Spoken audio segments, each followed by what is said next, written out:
상상력은 그 대상에 맞는 영적 원형을 형성한다. 이 상상의 중심은 하나의 영적 핵이 된다. 그 핵을 중심으로 끌어당김이 작동한다. 그 결과는 결국 감각으로 인식 가능한 현실로 드러난다. 안녕하세요. 하루입니다. 오늘은 토머스 트루워드의 에든버러 정신학을 함께 읽어보겠습니다. 토머스 트루워드는 끌어당김 사상가들의 스승이라고 불릴 정도의 영향력 있는 인물인데요. 이 책 또한 우리가 어떤 존재인지, 그리고 우리가 현실을 어떻게 빚어가는 존재인지 명확하게 알려주고 있었습니다. 특히 마음이 곧 원인이고 현실은 그 결과라는 원리를 완벽한 논리로 풀어낸 점에서 지금 읽어도 놀라운 깊이의 지식을 전하고 있었습니다. 지금부터 이 주옥 같은 내용을 함께 살펴보겠습니다. 편안한 마음으로 들어주세요. 정신, 그리고 물질. 우리는 겉모습으로 판단하는 데 익숙하고 단어에 붙여둔 좁은 의미 안에서만 생각한다. 하지만 말의 참뜻을 따져 묻고 겉으로 드러난 현상이 어디서 비롯되는지 분석하기 시작하면 모든 것이 달라진다. 오래 움켜쥐고 있던 관념이 하나씩 떨어져 나간다. 그러다 마침내 우리가 지금까지 알던 세계와는 전혀 다른 세계 속에 살고 있었음을 깨닫는다. 제한된 사고는 사라지고 우리는 자유와 생명으로 충만한 새로운 질서로 나아간다. 이것이 깨어있는 지성이 하는 일이다. 어떤 선입견에도 기대지 않고 진실을 끝까지 추적하겠다는 끈질긴 결단이 빚어내는 결과다. 남이 대신 생각해 주길 바라지 않고 스스로 정직하게 사유하겠다는 태도에서 시작된다. 그렇다면 이제 이렇게 묻는 데서 시작하자. 우리가 정신에 부여하는 살아있음이란 정확히 무엇을 뜻하는가? 또 물질에 붙이는 죽어있음은 과연 무엇을 의미하는가? 처음에는 이렇게 말하고 싶어질지 모른다. 살아있음은 움직일 수 있는 능력이고 죽어있음은 움직임이 없다는 뜻이라고 말이다. 그러나 과학의 연구를 조금만 들여다보면 이런 구분이 얼마나 얕은지 곧 알게 된다. 오늘날 물리학이 분명히 한 사실 가운데 하나는 우리가 죽은 물질이라 부르는 것 속에도 움직임 없는 원자는 하나도 없다는 점이다. 지금 내 앞 책상 위에 단단한 강철 덩어리가 놓여 있다. 겉으로는 그 덩어리 전체가 가만히 있는 듯 보인다. 하지만 실제로 그 안의 원자들은 막대한 에너지로 진동한다. 서로 끊임없이 부딪히고 튕겨 나가며 작은 태양계처럼 회전한다. 그 복잡하고 쉼없는 활동은 상상만으로도 어지럽다. 그러니 정신, 그리고 물질을 가르는 근본이 단순한 움직임의 유무일 리 없다. 더 깊이 들어가야 한다. 우리가 어떤 존재의 살아있음을 판단할 때 결국 기준이 되는 것은 지능이다. 지능이 더 높기에 동물은 식물보다 위에 놓인다. 인간은 동물보다, 지적인 인간은 미개한 인간보다 위에 선다. 지능이 높아질수록 그에 걸맞은 더 높은 차원의 움직임이 활성화된다. 그리고 움직임은 점점 더 완전하게 지능, 곧 의식의 통제 아래 놓인다. 반대로 지능의 단계가 낮아질수록 자각적 통제 밖에서 이루어지는 자동적 움직임이 늘어난다. 이 하강은 서서히 진행된다. 확장된 자기 인식을 지닌 가장 높은 인간에서 우리가 단지 사물이라 부르는 가장 낮은 가시적 형태에 이르기까지 그 최저 단계에는 자기 인식이 전혀 없다. 이제 우리는 알게 되었다. 생명의 살아있음은 곧 지능이며 다시 말해 사고의 힘이다. 형태 없는 물질은 상상할 수 없다. 눈에 보이지 않더라도 어떤 형태는 반드시 존재한다. 물질이 물질이려면 공간을 차지해야 하고 공간을 차지한다는 것은 곧 일정한 형태를 가진다는 뜻이기 때문이다. 그러므로 정리할 수 있다. 정신의 본질은 사고이고 물질의 본질은 형태다. 이 근본적 차이에서 중요한 결론이 이어진다. 형태는 공간 속 확장과 경계를 전제로 한다. 그러나 사고는 그렇지 않다. 우리는 그것을 크기와 연결하지 않는다. 크고 작음은 본질과 무관하다. 여기서 핵심은 이것이다. 어떤 것을 공간적 확장이 전혀 없는 것으로 이해한다면 그것은 어디에나 전부로 존재해야 한다. 곧 모든 지점에 동시에 존재한다는 뜻이다. 시간은 한 물체가 공간의 한 지점에서 다른 지점으로 이동하는 데 걸리는 기간이다. 따라서 공간이 없다면 시간도 없다. 정신을 공간적 요소가 없는 것으로 본다면 시간적 요소 역시 적용되지 않는다. 결국 정신을 형태가 아닌 순수한 사고로 이해할 때 그것은 시간과 공간에 독립된 존재가 된다. 시간의 연속이 없다면 미래도 없다. 공간이 없다면 거리도 없다. 시간도 없고 공간도 없다면 과거도 미래도 없고 멀리 떨어진 곳도 없다. 모든 것은 언제나 지금 여기 안에 있다. 물론 이는 추상적 개념이다. 그러나 반드시 깊이 이해해야 한다. 이에 대비되는 관점은 사물이 시간과 공간의 조건 속에서 자신을 드러내며 서로 관계를 맺는다는 생각이다. 크기와 거리, 시간적 순서, 방향이 그 예다. 이 두 관점은 추상과 구체, 무조건과 조건, 절대와 상대에 해당한다. 그러나 서로 배타적인 대립이 아니다. 오히려 서로를 완성하는 관계다. 참된 실제는 이 둘이 결합될 때 비로소 성립한다. 실체가 되려면 내면의 본질과 외적인 드러남이 함께 있어야 한다. 의지. 많은 사람들은 의지력을 창조 능력처럼 강조한다. 강한 의지가 외적 결과를 만들어내는 것은 사실이다. 그러나 그것은 자연스러운 성장처럼 오래 지속되지는 않는다. 의지의 강압으로 만들어진 조건은 그 힘이 유지되는 동안만 유지된다. 힘이 약해지면 억지로 결합된 요소들은 곧 제자리로 돌아간다. 강제로 빚은 형상에는 스스로 존속할 생명의 씨앗이 없기 때문이다. 문제는 창조 능력을 의지, 더 나아가 인간 자신에게 돌리는 데 있다. 그러나 인간은 아무것도 창조하지 않는다. 그의 역할은 이미 존재하는 것을 결합하고 배열하는 일이다. 우리가 창조라 부르는 것도 결국 기존의 물질이나 정신적 재료를 새롭게 조합하는 것에 불과하다. 물리학도 같은 사실을 말한다. 에너지를 창조한다고 하지 않고 한 형태를 다른 형태로 변환한다고 말한다.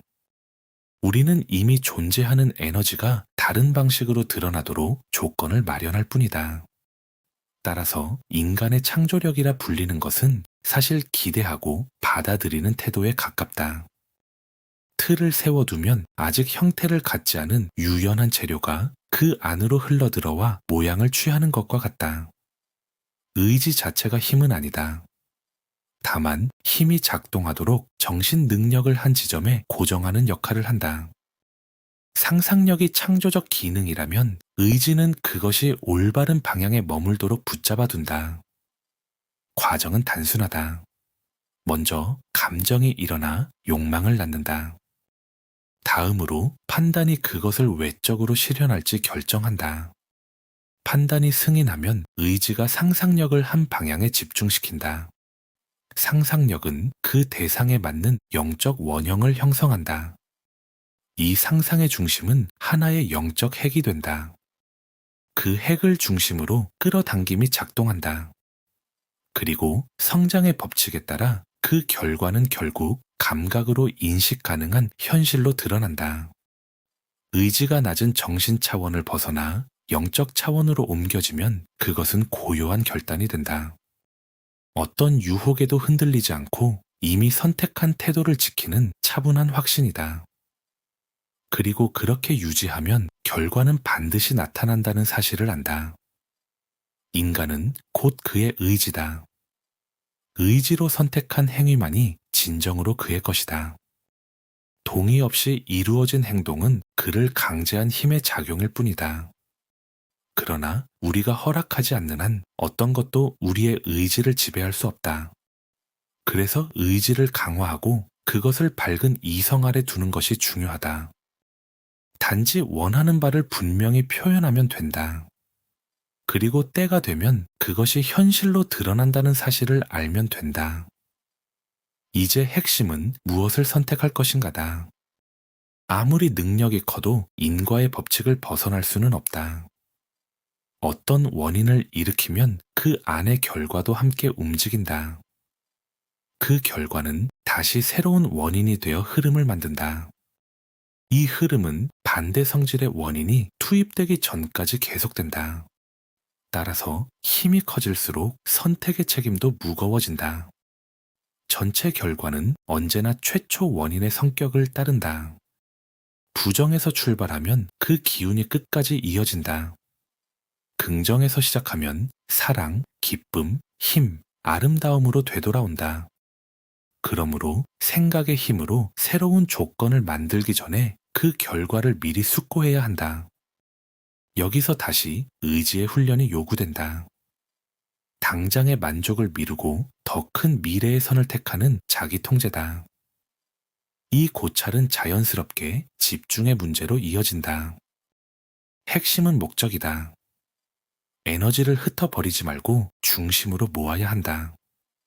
중심은 모든 힘이 균형을 이루는 지점이다. 따라서 집중은 먼저 마음을 평형으로 되돌리는 것이다. 그래야 영적 에너지를 분명한 목적에 맞춰 의식적으로 이끌 수 있다. 반대 방향으로 흐르게 할 생각은 조용히 차단해야 한다. 우리가 다루는 것은 아직 형태를 갖지 않은 잠재적 에너지다. 마음의 작용에 따라 그것은 어떤 방식으로든 구체화된다. 이 에너지가 우리 안으로 흘러들고 우리의 태도가 그 방향을 정한다는 사실에 확신을 두면 외적 현실은 서서히 형성된다. 집중이란 형성 중인 영적 핵을 흩뜨리는 생각을 막고 법칙이 정확히 작동한다는 믿음 속에 기쁘게 머무는 것이다. 또 하나 기억해야 할 원칙이 있다. 집중의 목적은 아직 구분되지 않은 에너지에 어떤 질을 부여할지 정하는 데 있다. 구체적 형태는 창조적 에너지 자체가 결정한다. 우리가 허용하기만 하면 그것은 스스로 가장 알맞은 표현을 찾는다. 쓸데없는 염려는 필요 없다. 우리가 진정 원하는 것은 특정 방향으로의 확장이다. 그것이 건강이든 부이든 무엇이든 상관없다. 그 확장이 이루어진다면 예상한 길로 오든 전혀 다른 경로로 오든 문제될 것은 없다. 중요한 것은 우리가 특정 목적을 향해 특정 성질의 에너지를 모으고 있다는 사실이다. 세부에 집착하지 말고 핵심에 머물러야 한다. 이것이 집중의 두 가지 황금률이다.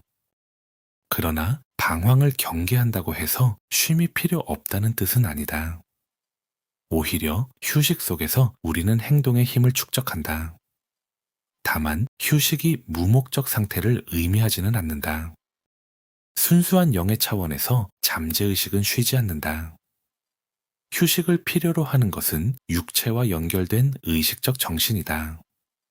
때로는 사고를 완전히 멈추는 것이 가장 깊은 휴식이 되지만 보통은 생각의 방향을 바꾸는 편이 더 바람직하다.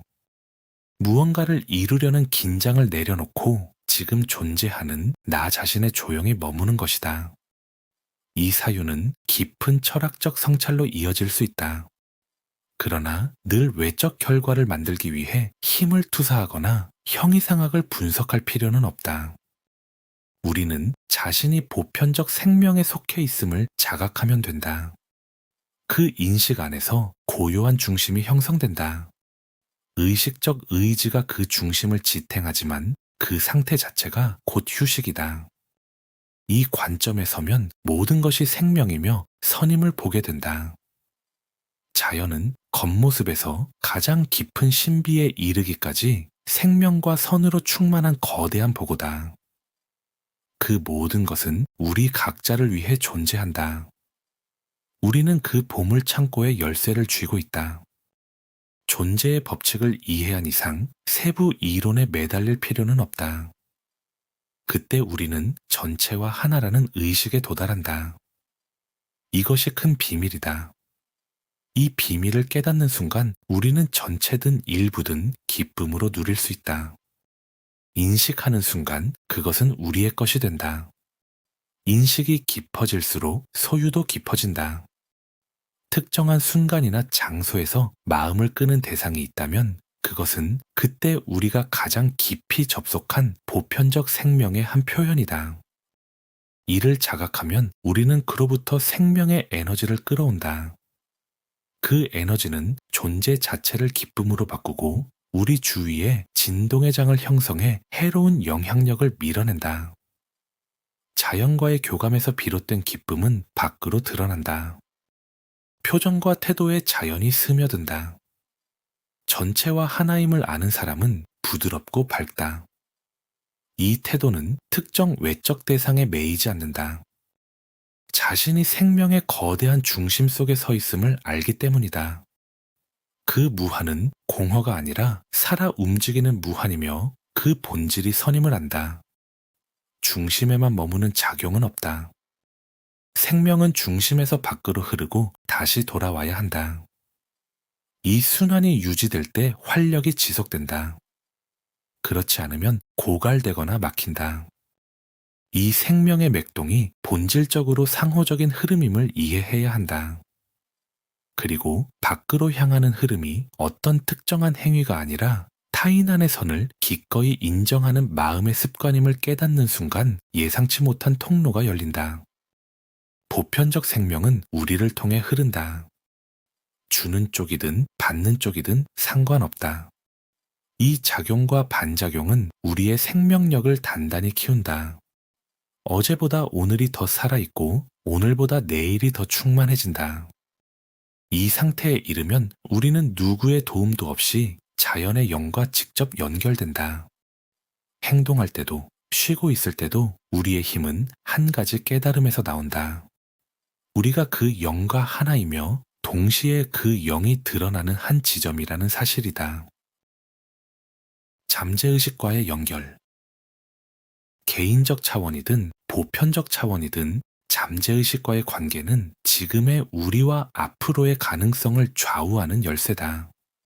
우리가 그것을 의식적으로 인정하는 순간 잠재의식은 우리가 믿는 만큼의 힘으로 작동한다. 조화가 깊어질수록 그동안 자동이라 여겼던 몸과 환경의 작용까지 점차 우리의 통제 아래 들어온다. 마침내 우리는 자신의 세계를 스스로 다스리게 된다.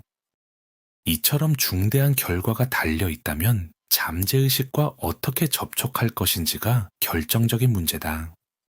접촉하려면 그 차원으로 올라가야 한다. 잠재의식은 연역적으로 본다. 외적 인격을 구성하는 객관적 마음의 귀납적 관점은 통하지 않는다. 따라서 그것을 외적 차원으로 끌어내리려 해서는 안 된다. 반대로 우리가 내적이고 본질적인 차원으로 올라가야 한다. 그 방법은 무엇인가? 상대적 자아에서 물러날수록 절대적 차원에 가까워진다. 둘은 반비례한다. 잠재의식과 접촉하려면 자신을 순수한 존재로 인식해야 한다. 외적 표현을 떠받치는 내면의 실체로서 자신을 바라보라. 그때 우리는 존재의 본질이 선하다는 사실을 깨닫는다. 그것은 순수한 생명이며 따라서 생명을 해치는 것을 바랄 수 없다. 의도가 순수할수록 잠재적 존재와 더 쉽게 조화를 이룬다. 우리의 잠재의식은 보편적 잠재의식이 드러난 한 부분에 불과하다. 따라서 그와 조화를 이루는 원리도 같다. 실천은 간단하다. 먼저 객관적 마음에서 전달할 생각을 명확히 정한다. 그 생각을 또렷하게 마음에 붙들고 다른 외적 요소는 모두 내려놓는다. 하나의 생각만 남긴다. 그 다음 잠재의식을 하나의 독립된 존재처럼 여기고 마음속으로 말하라. 그것이 무엇을 하기를 원하는지, 무엇을 믿기를 원하는지 분명히 전하라. 각자는 자신에게 맞는 방식을 찾으면 된다. 그러나 단순하고 효과적인 방법은 이렇게 말하는 것이다. 이것이 내가 원하는 일이다. 이제 네가 내 자리에 서서 수행하라. 너의 모든 능력과 지성을 사용하라. 너는 곧 나다. 그렇게 한 뒤에는 객관적 인격으로 돌아오라. 잠재의식이 스스로의 법칙에 따라 일하도록 맡겨라. 객관적 마음이 반대 메시지를 보내지만 않는다면 잠재의식은 반드시 작동한다는 확신을 가져야 한다. 이것은 공상이 아니다. 점점 더 많은 사람들이 일상에서 확인하고 있는 사실이다. 이론이 사실을 만든 것이 아니라 사실을 관찰한 결과 이론이 세워진 것이다. 잠재의식에 관한 핵심은 세 가지다. 첫째, 그것은 창조적이다. 둘째, 암시에 순응한다. 셋째, 연역적으로 작용한다. 특히 마지막이 중요하다. 연역은 선례에 얽매이지 않기 때문이다. 귀납은 이미 존재하는 패턴에서 원리를 끌어낸다. 결국 기존 것을 재조합하는 데 머문다. 반면 연역은 원리의 본질에 따라 작용한다. 이전 형태에 의존하지 않는다. 그래서 전적으로 새로운 것을 만들어낼 수 있다. 모든 것의 근원인 보편적 정신은 연역적으로 작용할 수밖에 없다. 그 이전에 본보기가 없었기 때문이다. 귀납이었다면 아무것도 창조하지 못했을 것이다. 따라서 보편적 정신은 개인의 잠재의식과 같은 법칙에 따른다. 선례에 구속되지 않으며 그 창조력은 무한하다. 또한 그것은 객관적이 아니라 본질적으로 잠재적 정신이다. 그러므로 암시에 그대로 응답한다.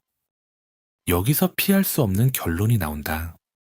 개인의 잠재의식에 암시로 특정 성격을 부여할 수 있다면 보편적 정신에도 같은 일이 일어난다. 실제로 우리는 그렇게 하고 있다. 우리가 보편적 정신을 어떤 성격으로 인식하느냐가 결정적이다. 관계가 주관적이기에 그것은 우리가 부여한 성격 그대로 우리에게 응답한다. 곧 우리가 믿는 대로 존재한다. 이는 단순한 상상이 아니다. 잠재의식의 법칙이 이끄는 논리적 귀결이다. 주관적 차원에서 형성된 관계는 실제가 되며 모든 외적 사실의 토대가 된다. 깨끗한 자에게는 깨끗하게 보이고 비뚤어진 자에게는 비뚤어지게 보인다는 말이 바로 이 원리를 드러낸다. 영적 왕국은 우리 안에 있다. 그것을 안에서 어떻게 인식하느냐에 따라 현실이 된다. 사람이 마음속에 품는 그대로 그는 된다. 내면의 상태가 참된 실제이며 외적 현실은 그 반영일 뿐이다. 그러므로 선택은 무엇보다 중요하다. 왜곡된 개념이라도 받아들이는 순간 보편적 정신은 그에 상응해 반응하고 그 결과는 의식과 삶에 드러난다. 자연의 법칙에는 예외가 없다. 이제 이 법칙을 이해했다면 그것을 온전히 누리지 못할 이유는 오직 자신에게 있다. 과거의 태도가 슬픔과 두려움, 혼란을 낳았다면 해법은 단순하다. 원인을 바꾸면 결과도 달라진다.